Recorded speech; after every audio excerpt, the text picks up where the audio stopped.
damage now. More TPs coming. This is Sven this time, but it was a TP after Dark's already TP'd, so it was a very, very long TP, and as a result, wasted gold again from the Sven.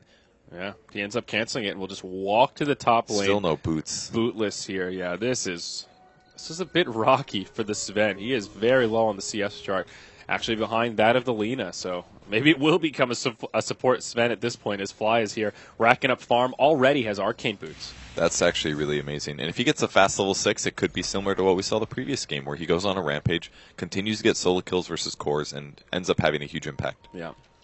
Z-Freak level 3 on the Spirit Breaker, 1-1-1 opener. Doing what he can. Has 1-0-0 in terms of KDA. All things considered, having a decent time. Mm-hmm. I think he's pretty happy with that as a whole. Moonmeander might get caught again. They're swinging on from the backside. There's the Rocket Barrage doing a lot of damage, but not quite enough. Yep, surge enough to get him out. He's actually taking so much this game, just in the bot lane. He's going to have to walk back to the well. Oof. Those damage tank stat, I would like to know that one. He is just damage taken. The damage. Looks like mid lane is just an even farm fest here. Both Puck and Shadow Fiend, very comparable on that CS chart. Whoa, Fly! He gets the snipe onto Bone 7. Very nice. How does Lina do this, man? How does Fly keep doing this? It's amazing. I don't have a good answer for you. He's got the skills. That's all. Maybe he was just jungling by himself, and he's like, "Oh hey, there's a hero here," and then he gets the kill. Yeah. Well, we caught the tail end of that one. Big Daddy poking around the mid lane here. It is 5.5 minutes, so sniping the courier, much easier said than done, though, hoping the complexity will be just sloppy with it. They will not, however. Flying it over the tree line, being very cautious with their donkey. So Suno Melon's having a much better game than the previous one, which means that his farm could actually be ridiculously insane by the 10-minute mark, as we usually expect to see from Shadow Fiend. So, and versus a Puck, there is kill possibility there, but again, their gank is a bit weak. Look at this control with the courier here, though, just leaving it over the tree line. I mean, I think he's saving it for the bottle crow either way. Z-Freak may be in trouble, gets initiated on by Fada, throws the orb for the rune, makes Suno Melons make a hard decision, and he ends up getting the rune stolen from him. Oh, yeah, regen picked up by Swindle. He got it? What? I thought for sure Puck would have grabbed that. I guess he was a little early. Yeah. All right, well, good stuff for Swindle. Gets a regen in the bottle, almost level 7. Take a look at net worth, and he is number 1 by just a couple hundred gold over the Puck. The off lane for complexity is now going quite well. Fly cutting the creep wave, pulling into the easy camp. He's found his level 6, and now him and Ziz will start to pressure this tier 1 tower. Ziz finally picking up his boots, which is really what he needed there to be more survivable. Those first couple lanes, well, Fly in trouble, took a lot of damage from the small camp here, and he's going to have to ulti this before he dies, I think, but No Tail doesn't have boots yet, whereas Fly does. I can't believe he has that advantage. There's the nuke. They can't see him. He's invis here. I'm guessing they don't have detection. No detection. Is there some on Z-Freak, though? That is the question. There's not. And he'll even cancel the charge before he gets there. He is quite stuck. Well, that's unfortunate. We'll be able to charge out here in just a couple seconds, but less than ideal. So luckily for Fly there, doesn't end up feeding his killing spree. He's going to have some gold given when he does end up dying eventually. Shadow Fiend still farming very nicely, now starting to work the jungle. He's got a double stack here at the hard camp. Nothing at this hard camp here, but still utilizing the advantage of Shadow Fiend on the Radiant side. How you can poke in and out of the lane.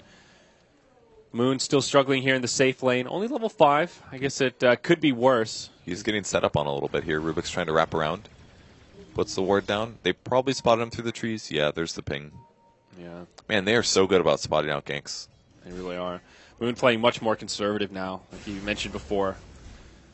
They do not know No Tail is sitting up there. Kind of good position. Ooh, he actually breaks the clarity potion. Nicely done there. He attacked while he was going invis, so he doesn't actually waste his invis. But if he was slightly wrong about that timing, he would be 100% dead. Yeah. Tower ends up going down. Last hit does go to Sven. Some recovery gold there. Radiant will use their glyph, but they won't be able to mount a defense. Nether Blast taking this tower down very quickly, and they will give the last hit to Envy on his gyrocopter. Envy having a much better time this game than he did last match as well.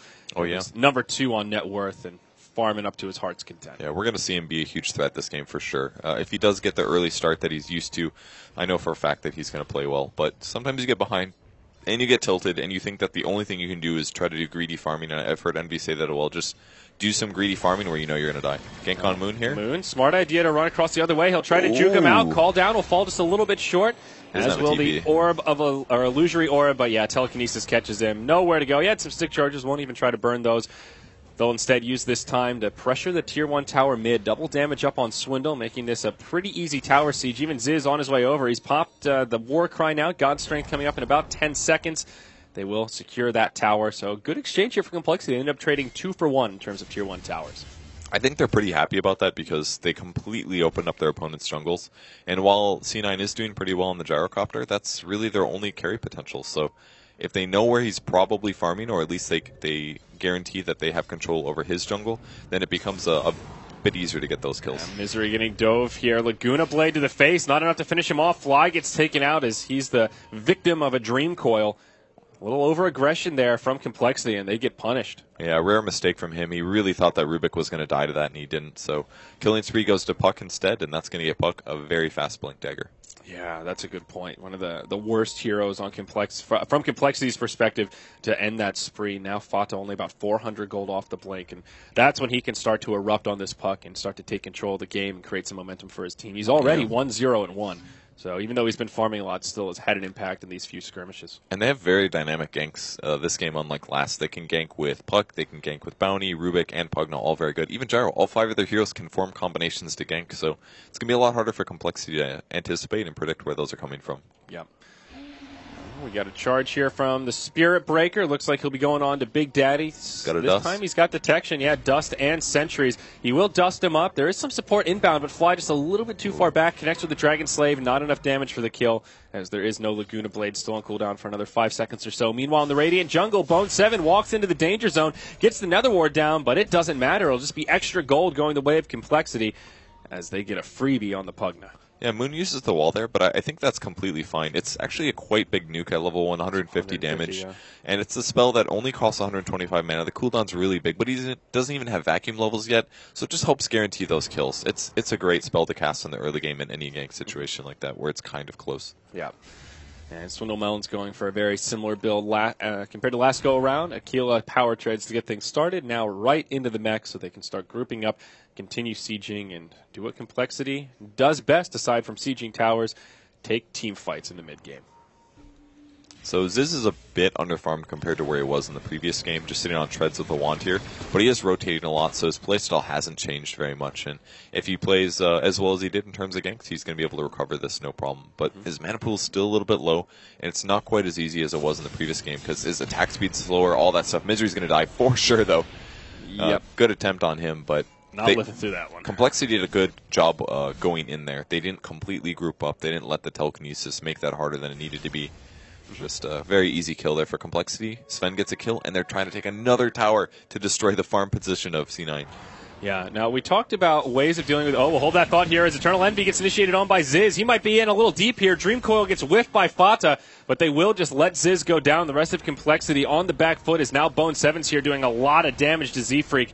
Will get stunned up by Fly. Spirit Breaker charge going the other way to make the escape. Big Daddy walking over a Sentry Ward, but they won't have any way to punish it. Meanwhile, on the backside, Fly gets left behind, turning into a disaster for Cloud9. Z-Freak trying to get aggressive. He will dust, but ends up falling as well. It's a 3-0 with Swindle now on the run. Moonmeander nowhere to be found, just split pushing in the bottom lane as Swindle will eat his stick charges and live. Oof.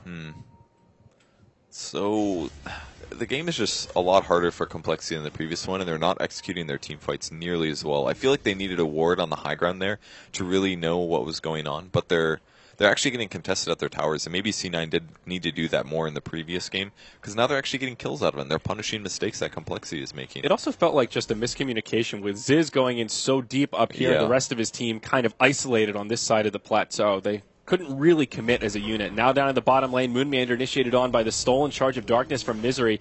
He will be okay for now. Again, those stick charges coming in handy, and he will just surge back to safety. Yeah, he's got a cloak too, and Puck didn't have his ulti, so... Yeah.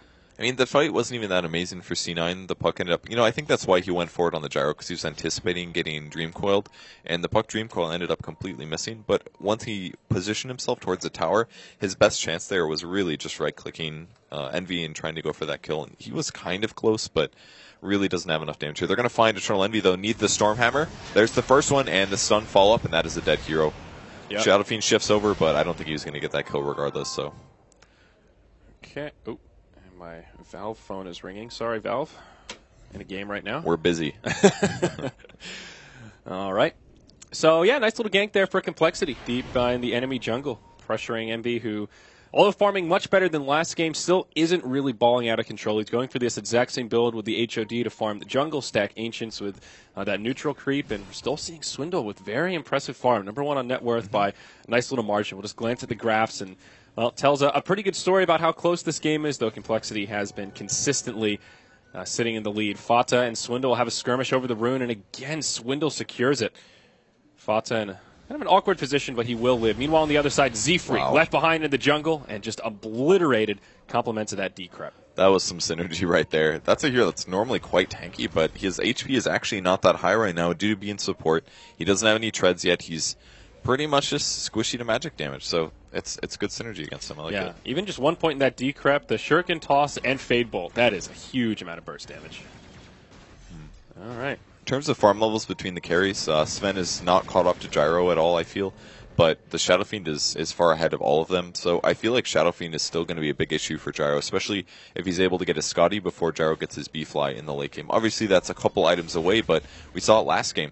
It made the Gyro completely useless if SF did get that Scotty picked up. So that's really the timing that I think is going to be more imperative here, because Sven needs some items to be useful, but it's really just Mask of Madness and a BKB before he starts four-shotting some heroes. So maybe not quite four-shotting, but as long as Sven gets a couple, I think he's still going to be relevant here. Well, he's got the Mask of Madness completed now. It's on the way via the Courier. Still a ways off the BKB, but his farm is in that middle ground. Not amazing, but still very recoverable if they can take a decent team fight or two. Still haven't really seen Complexity play around this mech from Swindle Melons, though. And when a Shadow Fiend picks up a mech this early on, it's definitely not for farming. That's a sign you want to group up and team fight. And, well, as I say that, they group up as 4 here in the top lane. Moon will stay down bottom and try to defend this incoming push from Bone 7 and Eternal Envy.